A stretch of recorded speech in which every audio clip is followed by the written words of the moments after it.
उसके बाद में चौथा है उष्ण मंडल, आयन मंडल। इसके दो नाम हैं, उष्ण मंडल और आयन मंडल। थर्मोस्फीयर, क्योंकि यहाँ पर तापमान अधिक होता है इसलिए इसको उष्ण मंडल कहते हैं। ये मध्य सीमा से बहिर्मंडल तक 80 से 400 किलोमीटर की ऊंचाई तक है।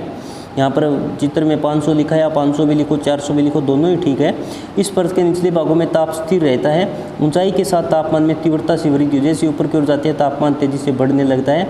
आयन मंडल इस परत की मुख्य विशेषता, आयन मंडल इस परत की मुख्य विशेषता है, जिसमें विद्युत आवेशित कण उपस्थित होते हैं। विद्युत आवेशित कण उपस्थित होते हैं। ये कण पृथ्वी से प्रसारित रेडियो तरंगों को पुनः पृथ्वी पर परावर्तित कर देते हैं। अब रेडियो, टीवी, फ़ोन के चलते हैं कि ये हमारे फ़ोन से या रेडियो से तरंगे हैं ऊपर की ओर जाती हैं और उससे आयन मंडल से टकराकर तरंगे वापस से आ जाती है। अब फ़ोन हम किसी के पास करते हैं तो पहले ये तरंगे आयन मंडल में जाएगी, वहाँ से टकराकर जिसके पास हम फ़ोन कर रहे हैं उसके पास जाएगी। तो ये आयन मंडल है, मनुष्य के लिए बहुत ही महत्वपूर्ण है। इस परत के कारण पृथ्वी पर रेडियो ट्रांसमिशन संभव हो पाता है। इस परत से ही रेडियो तरंगे पृथ्वी पर परावर्तित की जाती है, वापस से परावर्तित का मतलब होता है वापस भेजी जाती है। आयन मंडल के कारण रेडियो का प्रसारण रात के समय भी उत्तम कोटि का होता है। इसी परत में उत्तरी और दक्षिणी ध्रुवीय ज्योति विद्युतीय क्रियाओं के कारण उत्पन्न होती है। दोनों गोलार्धों में ये ज्योति रात्रि के समय दृष्टिगोचर होती है।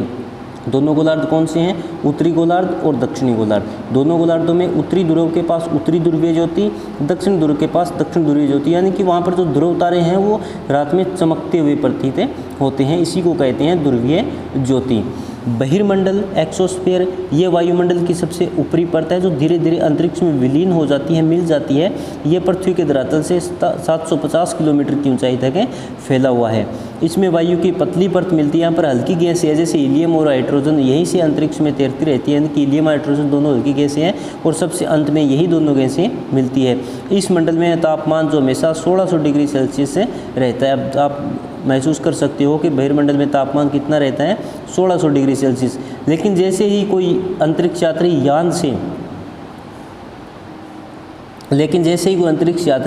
यान से अपना हाथ बाहर निकालता है तो उसको तापमान महसूस नहीं होता, क्योंकि वहाँ पर ऑक्सीजन, नाइट्रोजन, कार्बन डाइऑक्साइड जैसी गैसें नहीं है। हाथ जलता नहीं है, क्योंकि हाथ को किसी वस्तु को जलने के लिए क्या चाहिए? ऑक्सीजन, और ऑक्सीजन वहाँ पर नहीं है।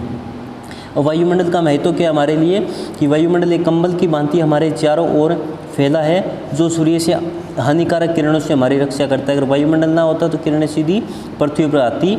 जैसे कि दूसरे ग्रहों पर वायुमंडल नहीं है, विरल है, हल्का है, तो वहाँ पर जीवन संभव नहीं है। तो वायुमंडल के कारण जीवन संभव है।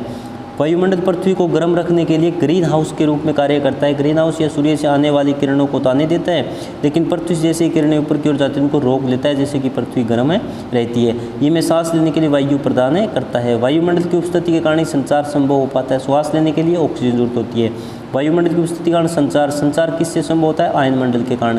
अंतरिक्ष से गिरने वाली उल्कापिंडों की रक्षा करता है, क्योंकि वो ऊपर ही जल जाते हैं, नहीं तो पृथ्वी पर आकर वो भयंकर नुकसान करते। वायुमंडल से वर्षा तथा मौसम संबंधी अन्य गतिविधियां भी प्रदान करता है। तो वायुमंडल के बहुत लाभ है और वायुमंडल मनुष्य के लिए बहुत ही महत्वपूर्ण है। उसके बाद में महत्वपूर्ण शब्द है कुछ। वायुमंडल किसे कहते हैं? पृथ्वी के चारों ओर फैली वायु की घनी चादर को वायुमंडल कहते हैं। हमारे सामने पहले आ चुका है। ग्रीन हाउस प्रभाव क्या है?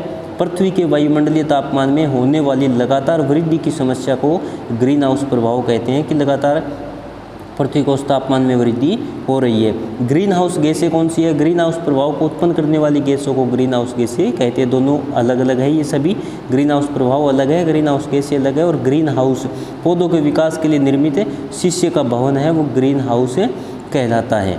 अब तीनों की डेफिनेशन अलग अलग है, ध्यान से पढ़ना इनको। अक्षोमंडल क्या है? पृथ्वी की सबसे निचली परत जो परत हमें चारों ओर से घेरे हुए हैं। समतामंडल अक्षोमंडल के ऊपर स्थित वायुमंडलीय परत। मध्यमंडल वायुमंडल की तीसरी परत। उष्ण मंडल ये मध्य मंडल और बहिर्मंडल के मध्य स्थित है। यहाँ पर आयन मंडल लिखा हुआ मेरे ना, यहाँ पर आयन मंडल, तो आप कंफ्यूज मत होना, क्योंकि आयन मंडल और उष्ण मंडल दोनों एक ही है। बहिर्मंडल पृथ्वी की सबसे ऊपरी परत है। अब कुछ महत्वपूर्ण बिंदु है, इंपॉर्टेंट पॉइंट्स हैं। पृथ्वी का गुरुत्वाकर्षण बल वायुमंडल को इसको चारों ओर थामे हुए, ये कल भी बताया था। गुरुत्वाकर्षण बल ना होता तो वायुमंडल पृथ्वी से बंधा हुआ ना होता, पृथ्वी के साथ लगा हुआ ना होता। विभिन्न गैस, जलवाष्प, धूलकण संयुक्त रूप से वायुमंडल का निर्माण करते हैं, ये भी हमने कल पढ़ा था। वायुमंडल के संगठन में nitrogen, oxygen, organ, carbon dioxide, neon, helium आदि वायुमंडल की मुख्य गैसें है, ये भी हमने पढ़ी थी। ऑक्सीजन जीवनदायिनी गैस है, सभी जीवों का जीवन स्रोत है, क्योंकि ऑक्सीजन ना होती तो हम श्वास नहीं ले पाते।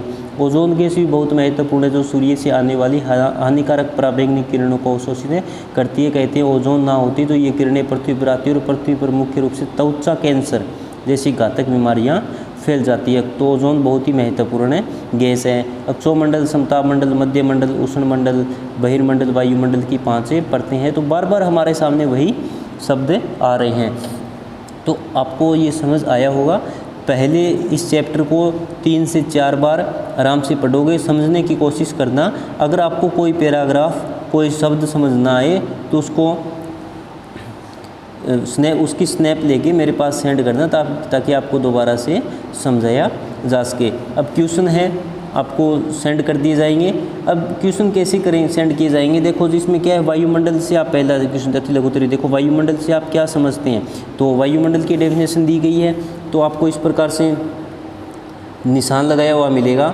उसके आगे आपको ये ऐसे 2 लाइनें लिखे और उसके ब्रैकेट में मिलेगा आपको 1 लिखा हुआ। इसका मतलब क्या है, ये 2 लाइनों का मतलब क्या है, ये देखो अति लघु उत्तरीय, ब्रैकेट में 1 लिखा है, इसका मतलब ये अति लघु उत्तरीय का प्रथम है। वायुमंडल का संगठन जैसे है लघु उत्तरीय है, तो वायुमंडल के संगठन के बारे में अगर आपको बताया जाएगा तो वहाँ पर 3 लाइनें इस प्रकार से 3 लाइनें मिलेगी, उसके ब्रैकेट में 1 मिलेगा। इसका मतलब क्या होगा, ये लघु उत्तरीय का प्रथम है।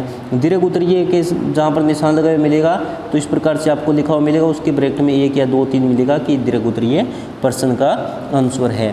फिर भी अगर आपको कोई दिक्कत हो तो उसकी स्नैप लेके जहाँ पर भी दिक्कत आए सेंड करना, आपको दोबारा से समझा दिया जाएगा। और जितना भी होमवर्क मिलता है वो साथ में करते रहिए, क्योंकि होमवर्क है वो ज़्यादा दिनों तक फ़ोन में नहीं रह पाता है, तो दोबारा से मिलना मुश्किल हो जाएगा। उम्मीद है कि आपको समझ आया होगा।